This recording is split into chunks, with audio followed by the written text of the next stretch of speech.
नदी में एक औरत नहा रही थी। वो कमर तक पानी में थी, शायद नदी में बैठी हुई थी और सर नीचे किए बाल धो रही थी। मैं पीछे हट गया, सोचा ये औरत जब नहाकर वापस चली जाए तो मैं नहा लूंगा। नदी से हटकर मैं एक तनावर दरख्त के पीछे बैठकर इंतजार करने लगा। वहां बैठे बमुश्किल 5 मिनट गुजरे होंगे कि मुझे सांप की फनकार सुनाई दी। मैं जल्दी से उठकर दरख्त के पीछे हो गया और जिधर से फनकार की आवाज़ आई थी उधर देखने लगा। एक काला सांप जमीन पर रेंगता चला रहा था। इसने अपना फन उठा रखा था। वो तेजी से फनकारता हुआ नदी की तरफ चला गया। मैं डर गया कि अब औरत की खैर नहीं, मुझे इसे खबरदार कर देना चाहिए था, लेकिन जाने क्यों मैं अपनी जगह से हिल न सका। शायद ये सांप की दहशत की वजह से था। सांप मुझे भी डर सकता था। मुझे यकीन था कि अभी नदी की तरफ से औरत की चीख की आवाज़ आई। मेरे कान चीख की आवाज़ पर लगे थे, मगर ऐसी कोई आवाज़ नहीं। मैंने यही नतीजा निकाला कि सांप दूसरी तरफ से नदी पार करके आगे जंगल में चला गया है। मज़ीद 5 मिनट गुजर गए। जंगल में गहरी खामोशी थी। किसी वक्त कोई परिंदा किसी दरख्त पर बोल कर उड़ जाता तो इस खामोशी में हल्का सा तमोज पैदा होता और फिर सन्नाटा छा जाता। जब 15-20 मिनट गुजर गए तो मैंने सोचा कि औरत तो जा चुकी होगी। मैं दरख्त के पीछे से निकलकर आहिस्ता आहिस्ता चलता घास की मुंडेर पर आ गया। झांक कर नशेब में देखा तो मेरा दिल उछल कर हलक में आ गया। वही जामनी रंग वाली औरत नदी किनारे घास पर आलती पालती मारी बैठी है। एक काला सांप इसकी गर्दन में लिपटा हुआ था और वो इसे दूध पिला रही थी। मेरा जहन एकदम सुधार रंगनी की तरफ चला गया।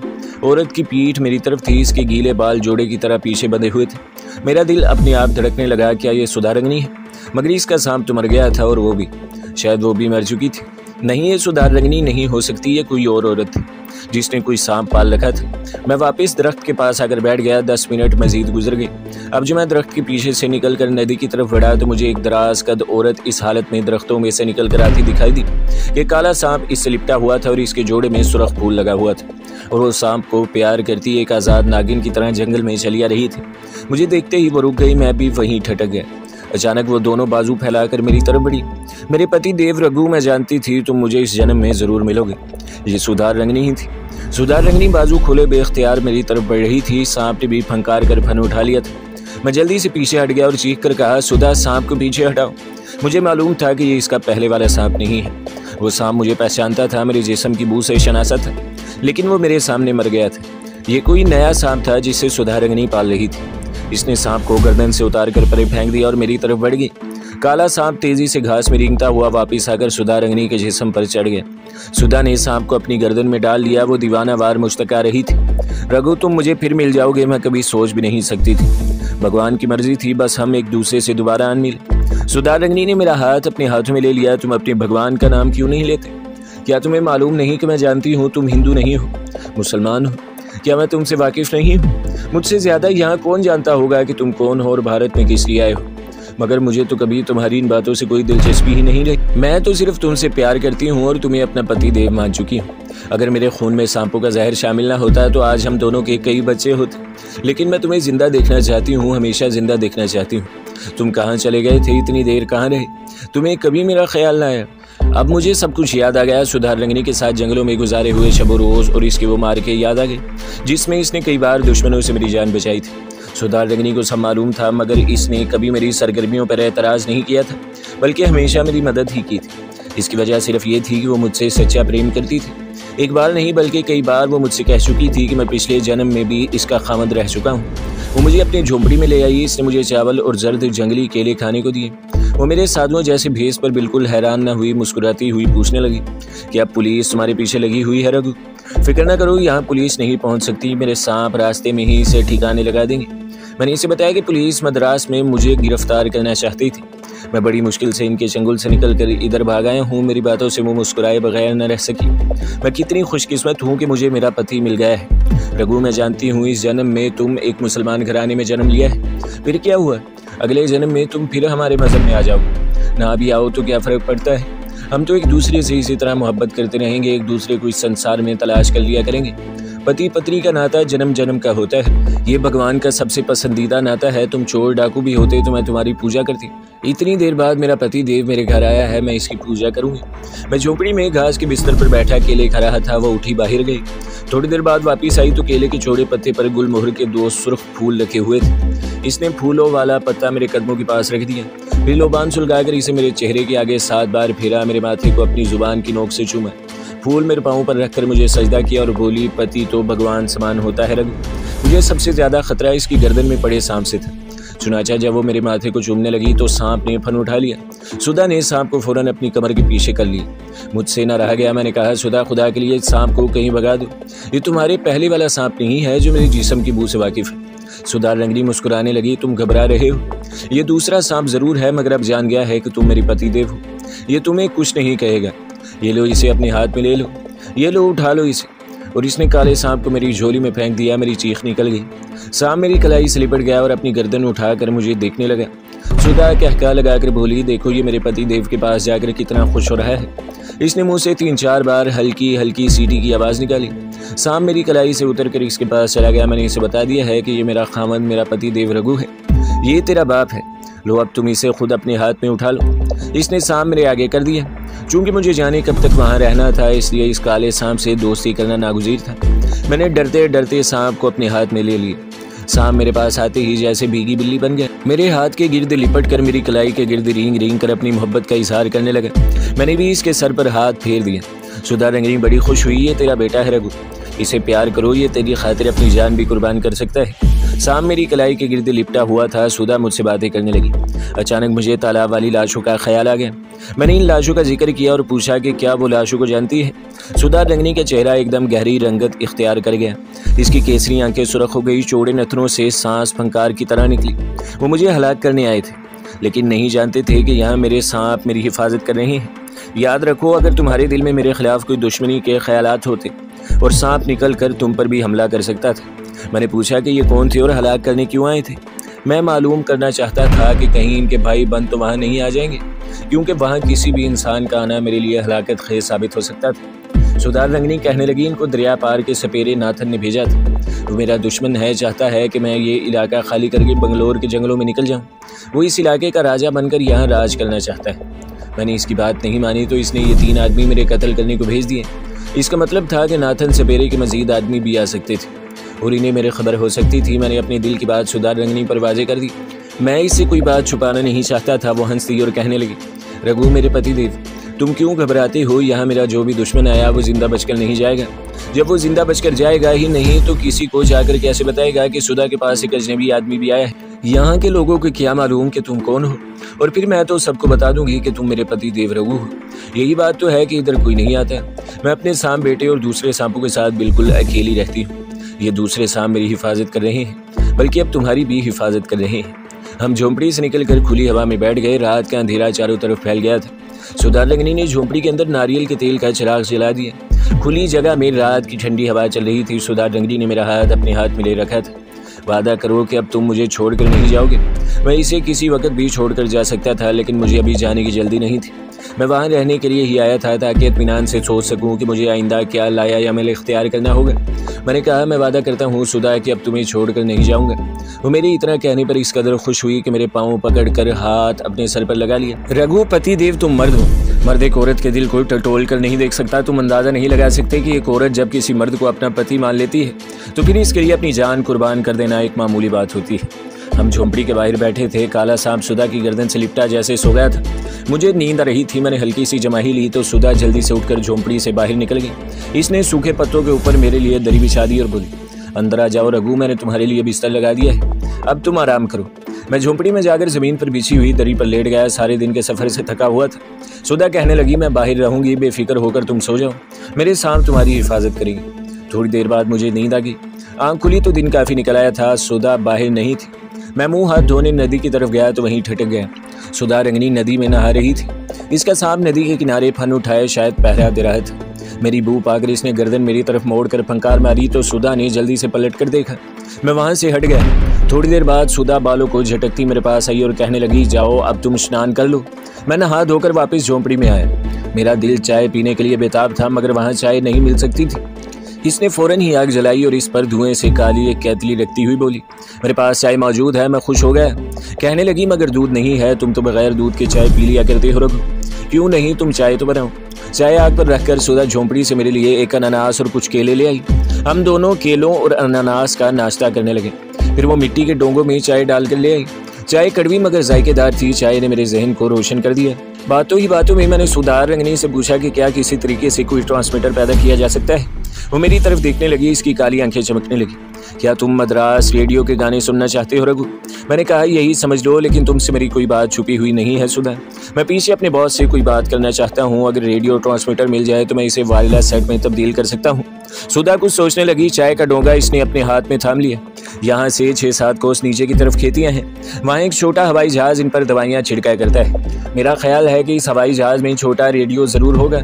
छोटे जहाज का सुनकर मेरे दिल में उम्मीद की किरण रोशन हो गई। यकीनन इस किस्म का हवाई जहाज होगा और इसके अंदर छोटा वायरलेस सेट भी होगा। मैंने जल्दी से सुधा से पूछा कि ये कौन सा तैयारा और कब और किस वक्त आता है और इसे कहाँ रखा जाता है। सुधा कहने लगी, वहीं खेतों के किनारे एक बहुत बड़ा कमरा सा बना है। ये जहाज वहीं पर रखा जाता है। मेरा मसला हल हो गया था। सुधा, क्या तुम मुझे इस तैयारे तक ले जा सकती हो? मुझे यकीन है कि इस तैयारे के अंदर छोटा वायरलेस सेट जरूर लगा होगा।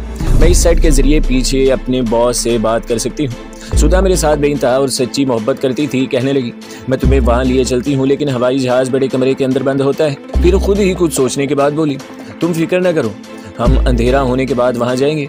पहरेदार को मेरा साहब संभाल लेगा। तुम अंदर जाकर हवाई जहाज में से अपनी पसंद की चीज निकाल लाना। जंगल में शाम का अंधेरा आहिस्ता आहिस्ता उतरने लगा। तब सुधा ने मुझे साथ लिया और जंगल में एक तरफ चल पड़ी। इसका काला सांप बेटा इसकी गर्दन में पड़ा था। रात गहरी होते ही हम अपनी मंजिल पर पहुंच गए। सामने खेत फैले हुए थे। इनके किनारे एक तरफ ऊंचा शेड बना हुआ था जिसके रोशनदान रोशन थे। सुधा मेरे बिल्कुल करीब खड़ी थी। शेड की तरफ इशारा करके बोली, इस बड़े कमरे में हवाई जहाज रखा जाता है। दरवाजा दूसरी तरफ है, वहाँ जरूर पहरा लगा होगा। मेरे साथ आओ। यहाँ पर ऊंची बाड़ बना दी गई थी। हम बाड़ के साथ चल रहे थे। चारों तरफ खामोशी थी। सुधा मेरे आगे आगे चल रही थी। इसने सांप को गर्दन से उतार कर अपने हाथ में पकड़ लिया था। शेड के करीब आकर इसने हाथ से मुझे इशारा किया। खामोशी इतनी थी कि हमें एक दूसरे के सांस लेने की आवाज़ भी आ रही थी। यहाँ कुछ जंगली झाड़ियाँ भी थी। इनके आगे एक खुला गैराज था जिस पर टीन की छत पड़ी हुई थी। इस गैराज में कोई गाड़ी या जीप मुझे नजर नहीं आई। हम झुक कर कदम कदम आगे बढ़ रहे थे। शेड की दीवार खत्म हुई तो इसकी पेशानी पर रोशन बल्ब दिखाई दिया। सुधा ने एक तरफ इशारा किया। वहाँ एक चौकीदार कांधे पर बंदूक रखे स्टूल पर बैठा बीड़ी पी रहा था। सुधा ने सरगोशी में बताया, मेरा ख्याल है ये एक ही चौकीदार यहाँ होता है। मैं इसे भी ठिकाने लगाए देती हूँ। इसने हाथ पकड़ा हुआ सांप चौकीदार के रुख की तरफ छोड़ दिया। सांप अंधेरे में गायब हो गया। हम दोनों झाड़ी के पीछे झुके पूरी खुली आंखों से चौकीदार को देख रहे थे। शेड के दरवाजे के ऊपर रोशन बल्ब की वजह से वो हमें साफ नजर आ रहा था। वो बड़े इत्मीनान से बैठा बीड़ी के कश लगा रहा था। फिर इसने तामुल जुबान का कोई गीत गाना शुरू कर दिया। अचानक चौकीदार स्टूल से उछल पड़ा। इसने बंदूक नीचे करके, मगर इसे फायर करने की मोहलत न मिल सकी। सांप ने इसके जिस्म में अपना कातिल जहर सारे का सारा उंडेल दिया। चौकीदार लड़खड़ा कर गिर पड़ा। इसके हलक से आवाज तक न निकल सकी। मैंने चौकीदार की बंदूक उठाकर इसकी नाली ताले के कुंडे में डालकर जोर से झटका दिया तो कुंडा टूट गया। हम दरवाजा खोलकर शेड में दाखिल हो गए। अंदर छत के साथ बल्ब जल रहा था। एक छोटा सीना तैयारा शेड में मौजूद था। सुधा रंगनी ने दरवाज़ा बंद कर दिया। एक तरफ दीवार में बने हुए शेल्फ में मुख्तलिफ किस्म के औजार पड़े थे। मैंने प्लास और पेचकस उठाए और तैयारे का दरवाज़ा खोलकर कॉकपिट में बैठ गया और 10 मिनट की कोशिश के बाद मैंने वायरलेस सेट को बाहर निकाल लिया। एक छोटा सा सेट था मगर मेरे लिए काफ़ी था। हम जिस रास्ते से आए थे इसी रास्ते से वापस झोंपड़ी में पहुंच गए। मैं रात 10 बजे के बाद किसी भी वक्त सुबह होने तक अपने बॉस से वायरलेस पर बात कर सकता था। मैं वायरलेस सेट लेकर झोंपड़ी में बैठ गया। मैंने इसे हर तरह से चेक किया। इसकी बैटरी बाकायदा काम कर रही थी। सुधा मेरे पास बैठी बड़ी दिलचस्पी से मुझे वायरलेस सेट की जांच पड़ताल करते देख रही थी। मैंने फ्रीक्वेंसी सेट करके वायरलेस ऑन किया और फ्रीक्वेंसीज पर सुई घुमाई तो दूसरी तरफ से किसी ने खुफिया कोड बोला। मेरे बदन में खुशी की लहर दौड़ गई। ये हमारा खुफिया कोड नंबर था और आवाज़ भी मेरे बॉस की थी। मैंने अपना कोड नंबर बताया। तुम किस मुकाम पर हो? बॉस ने दरियाफ्त किया।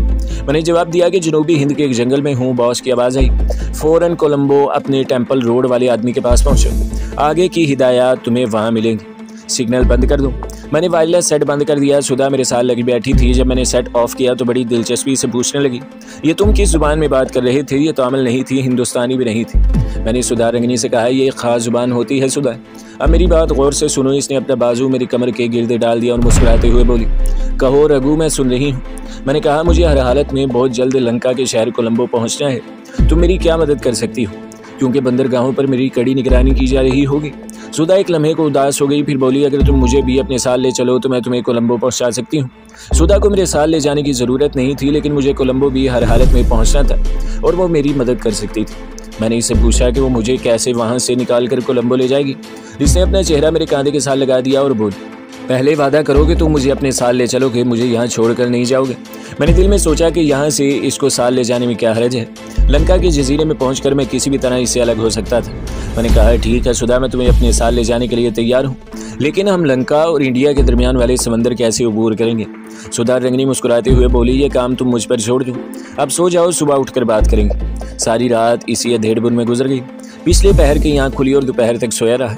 सुधा ने भी मुझे न जगाया। जब जागा तो सूरज सर के ऊपर आ चुका था। उठते ही मैंने सुधा रंगनी से कहा, अगर तुम चाहती हो तो मैं तुम्हें अपने साथ ले चलूं। तो अभी मेरे साथ इस जंगल से निकल चलो, नहीं तो मैं अकेला चल दूंगा। सुधा आग पर केतली रखे कुछ पका रही थी। मालूम हुआ कि वो सिंघाड़े उबाल रही है। इसने मेरी तरफ गहरी मगर मोहब्बत भरी आंखों से देखा। साड़ी के पल्लू से हाथ पहुँचती हुई आई और मेरे पास घास में बैठ गई। काला सांप इस वक्त जिसके पास नहीं था। सुधा ने मेरा हाथ अपने खरवे हाथों में ले लिया। तुम मेरे पति देव हो, जन्म जन्म के साथी हो। तुम जो हुक्म करो इसका पालन करना मेरा फर्ज है। अगर तुम यही चाहते हो कि मैं अभी तुम्हारे साथ जाने को तैयार हूँ, यह कहकर वो झोंपड़ी के अंदर चलेगी।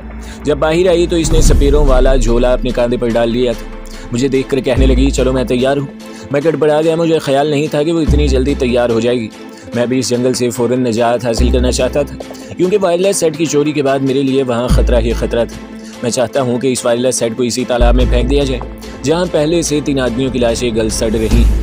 सुधा ने बगैर कुछ कहे वायरलेस सेट मुझसे लिया और खुश्क तालाब की तरफ चल दी। मैं वहीं बैठकर सुधा का इंतजार करने लगा। थोड़ी देर बाद वो आ गई। फिर इसने मुझे अपने साथ लिया और एक तरफ चल पड़ी। मैंने इससे इसके सांप बेटे के बारे में पूछा तो इसने मुस्कुराते हुए कहा, मेरा पुत्र मेरे झोले में बंद है। हम जंगल में चलते रहे। जंगल खत्म हुआ तो नीम पहाड़ी इलाका शुरू हो गया। सूरज गुरूब होने के बाद फिर एक घना जंगल शुरू हो गया। 1 घंटे तक मजीद सफ़र करने के बाद मुझे दूर देहाती रेलवे स्टेशन के सिग्नल की सुर्ख बत्ती नजर आई। ये एक छोटा सा रेलवे स्टेशन था जो शुरू रात के अंधेरे में वीरान सा हो गया था। वहाँ कोई भी नहीं आता था। हम दोनों एक तरफ बैठ गए। मैंने सुधा से पूछा कि गाड़ी कब आएगी। वो बोली, कभी ना कभी तो आ ही जाएगी। वैसे रात को यहाँ एक रेल आकर ठहरा करती है। वो रेल गाड़ी धनिया कोडी की तरफ जाती है, इतना मुझे मालूम है। मैं खामोश रहा। वहाँ बैठे बैठे 1 घंटा गुजर गया था। इस दौरान सुधा रंगनी ने मुझे बताया कि मच्छेरों की बस्ती में एक मच्छेरा इसका जानने वाला है। शायद कभी वो दोनों आपस में मोहब्बत भी करते रहे थे। इसका नाम सुधा ने गुप्ता बताया। कहने लगी, गुप्ता मुझसे शादी करना चाहता था, लेकिन फिर इसके माँ बाप ने इसकी शादी एक दूसरी लड़की से कर दी। गुप्ता अपनी बड़ी कश्ती लेकर मछलियाँ पकड़ने रात को निकलता है और लंका के साहिल तक जाता है। वो हमें लंका पहुँचा देगा। वो मुझसे अब भी मोहब्बत करता है। वो मुझे कभी इनकार नहीं करेगा। खुदा जाने गुप्ता कौन था। मुझे तरह तरह के वसवसों ने घेर लिए, लेकिन मेरे सामने कोई मुतबादिल रास्ता भी नहीं था। मुझे हर हालत में सुधा पर इन्हिसार करना था। रात के शायद 12 बज रहे थे कि दूर से रेल के इंजन की रोशनी नजर आई। ट्रेन मुसाफिरों से भरी हुई थी। ये पैसेंजर ट्रेन थी। तकरीबन सभी मुसाफिर डब्बों में सो रहे थे। हम भी एक डब्बे में घुस गए। ट्रेन सारी रात चलती रही और मैं सोता जागता रहा। कोई 10 बजे दिन के वक्त धनिया कोडी का स्टेशन है। हम वहाँ उतर गए। ये भी एक मामूली स्टेशन था। गेट पर टिकट बाबू खड़ा था। सुधा रंगनी ने मुस्कुराकर इसे प्रणाम किया। इसने हमसे टिकट तलब न किया। अब हमारा सफ़र समंदर की तरफ शुरू हो गया। दोपहर के बाद मुझे दूर समंदर नजर आने लगा। कोई 1 घंटे के सफ़र के बाद आखिर हम सुधा रंगनी के पुराने मछेरे आशिक गुप्ता की बस्ती में पहुंच गए। ये आम बस्ती थी। नारियल के दरख्तों के नीचे झोंपड़ियाँ बनी हुई थी। बस्ती के बाहर इमली का एक घना दरख्त था। सुधा रंगनी ने मुझे इसके दरख्त के नीचे बिठा दिया और खुद बस्ती की तरफ चल दी। कुछ दूर तक मैं इसे देखता रहा। फिर वो झोंपड़ियों में गायब हो गई। कोई 15-20 मिनट बाद वापस आई तो अकेली ही थी। वो मुस्कुरा रही थी। आते ही मेरे पास बैठ गई और बोली, गुप्ता अभी तक मुझसे प्रेम करता है। वो आज रात अपनी कश्ती पर हमें लंका पहुंचा देगा। मैं यही सुनना चाहता था। एक बोझ मेरे सर से उतर गया था। मैंने इत्मीनान का सांस लिया। सुधा रंगनी कहने लगी, मैंने इसे जब बताया कि मेरा पति देव रघु भी मेरे साथ है तो वो चुप सा हो गया। वो अपनी बीवी से डरता है, इसलिए इसने हमें अपने यहाँ नहीं बुलाया। मैंने भी इसरार नहीं किया। इसे कहा कि हम बस्ती के बाहर बैठे हैं, वो शाम को खाना लेकर आएगा। मैं खामोश बैठा रहा। वो कुछ देर बातें करती रही, फिर अपने सांप बेटे के साथ मसरूफ़ हो गई। जब शाम का अंधेरा चारों तरफ फैल गया तो मैंने एक इंसानी साए को अपनी तरफ आते देखा। सुधा रंगनी ने कहा, गुप्ता आ रहा है। शायद वो तुम्हें देखकर खुश ना हो, मगर तुम कोई ख्याल ना करना। गुप्ता एक नाटे कद का मजबूत जिस्म वाला तामल था। उम्र ज़्यादा नहीं थी। इसके हाथ में गठरी थी। वो हमारे पास आकर ज़मीन पर बैठ गया। रघु या गुप्ता है, हमारे कबीले का है। यह हमें लंका पहुँचा देगा। सुधा ने मेरा ताकुब कराया। मैंने गुप्ता को प्रणाम किया। गुप्ता ने मेरी तरफ कोई तवज्जो न दी। इसका चेहरा शाम के अंधेरे में ज़्यादा संजीदा और गहरा लग रहा था। सुधा रंगनी इससे कोई बात करती तो वो इसका सरसरी सा जवाब देकर खामोश हो जाता। मुझे वो बड़ा पुरस्कार लगा। खाना खाने के बाद गुप्ता ने पतीली और गिलास रुमाल में बांधे हुए सुधा से कहा, तुम दोनों इसी जगह रहना, मैं रात को आकर तुम्हें ले जाऊंगा। ये कहकर वो उठा और सुधा रंगनी की तरफ देखे बगैर वापस बस्ती की तरफ चल दिया। इसके जाने के बाद सुधा बोली, तुमने देखा वो अब भी मुझसे किस कदर प्रेम करता है। इसने हसद के मारे तुमसे बात तक नहीं की। हमारी मोहब्बत ऐसी ही होती है, मगर इसमें मेरा कोई कसूर नहीं। इनकार इसने खुद किया था। ये अपने माता पिता की मर्जी के बगैर ब्याह नहीं करना चाहता था। हवा की तेजी में भी कमी आ गई थी। कुछ पता नहीं रात कितनी गुजर चुकी थी कि दूर अंधेरे में कोई हमें अपनी तरफ बढ़ता मालूम हुआ। सुधा रंगनी ने इसे अंधेरे में भी देख लिया। कहने लगी, गुप्ता आ गया है। ये गुप्ता ही था। इसने आते ही कहा, चलो सुधा, और घूमकर वापस समंदर की तरफ चल दिया। मैं और सुधा जल्दी से उठकर इसके पीछे हो गए। तो दोस्तों, अगली किस्त सुनने के लिए हमारे चैनल को सब्सक्राइब करें, वीडियो को लाइक करें और बेल के आइकन पर भी क्लिक कर दें, ताकि हर जो आने वाली वीडियोस हैं वो आपको सबसे पहले मिलती रहें।